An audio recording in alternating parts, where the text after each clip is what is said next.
لدرجة ان هم بتقولي ان هم كانوا بينسوا الفراخ تتوه منهم ويلاقوا الفرخة طالعة بعيالها وراها اللي هم الكتاكيت الصغيرة كده.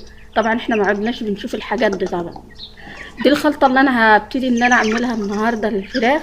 فما شاء الله دي بتقوي المناعة بتاعتهم في الشتاء وبتعلي كده من حجم البيض بتاع الفراخ بيكون ما شاء الله كبير. الصفار بتاع البيضة نفسه بتلاقيه كده غامق والفرخة متغذية صح.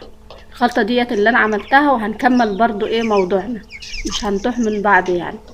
طبعا الخلطة دي انا بشرلهم كده البنجر. يا جماعة البنجر ده حلو جدا في الشتاء، حاولوا انكم تخزنوا منه وتكتروا منه للطيور للبط للفراخ. حتى ممكن تعملوه لهم كمان من اول لما يجيبوا معاك عمر ال10 ايام ابتدي ان انت تعملي لهم البنجر طول الشتاء اعمليه. وطبعا البصل يعني انا